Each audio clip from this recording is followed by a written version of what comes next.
Okay, let's talk about your assignment. You want to pick a topic that you care about that you can argue for or against. Here's some topics you shouldn't use. Topics where there is no for or against. Topics that are way too broad. Here's 3. There's no argument for these topics and they're also too broad for your paper.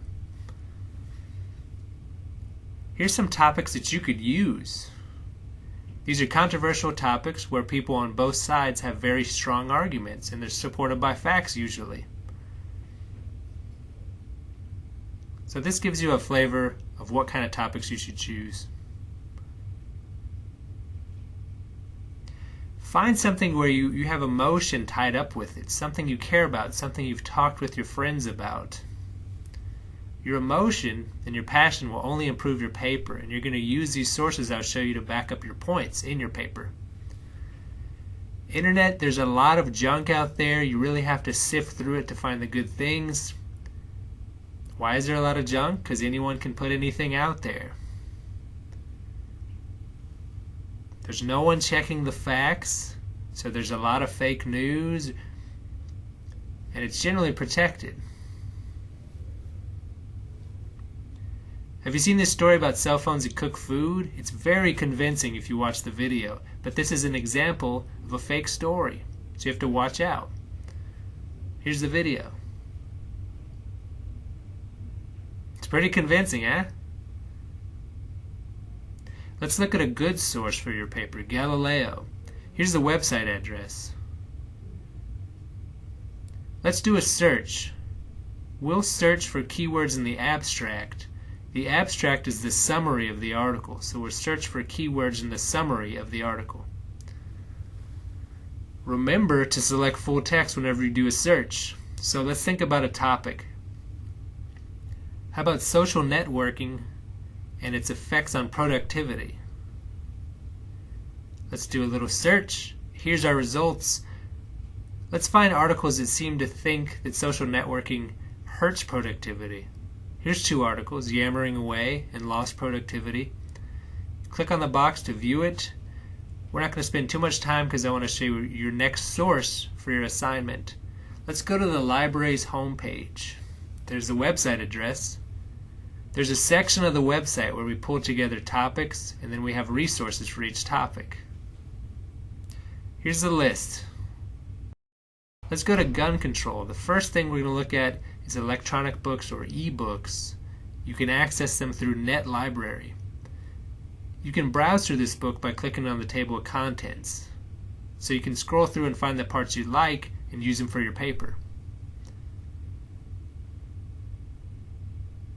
Okay, let's look at another resource, ProQuest and EBSCO. These 2 links will bring up current articles about your topic.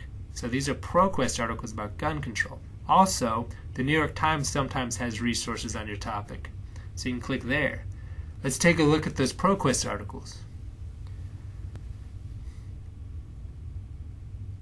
I'm recording this in February of 2011, or 2011. You can see these are very current articles. If you wanted to come in the library and crack a book, we also have the Dewey Decimal Area listed for each topic. 344.7 is where you look for gun control.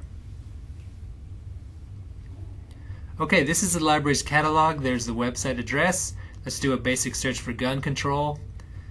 Your results will also show you where you can find the book. So there's the Dewey number.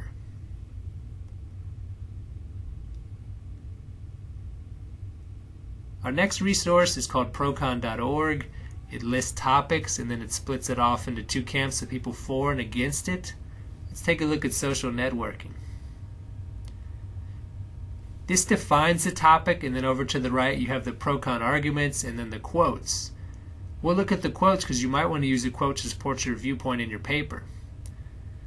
We're going to look at the con side, the people who are against Facebook. We'll use this argument later, and I'll show you how to cite it.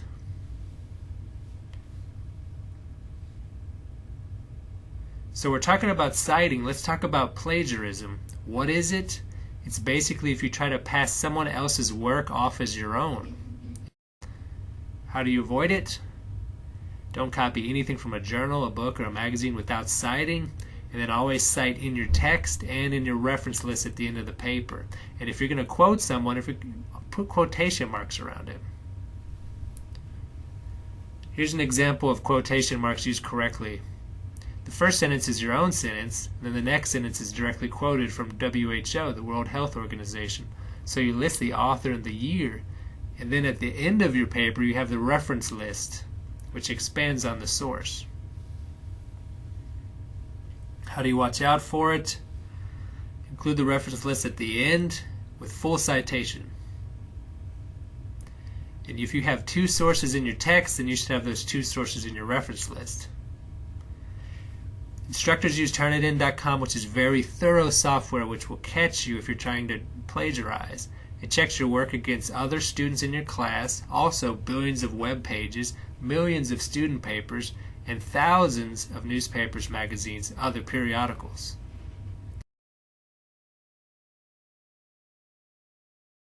Let's go to Citation Machine. Let's go to APA because that's the citation style you're using. Remember the Hodgkinson quote? That was from a web page, procon.org. So click on web page. I've plugged in all the information. When you cite a web page, you want to use the web URL. So I plugged that in as well. Once you've plugged it all in, click on submit. And you'll get your citations that you can copy and paste. It's very easy.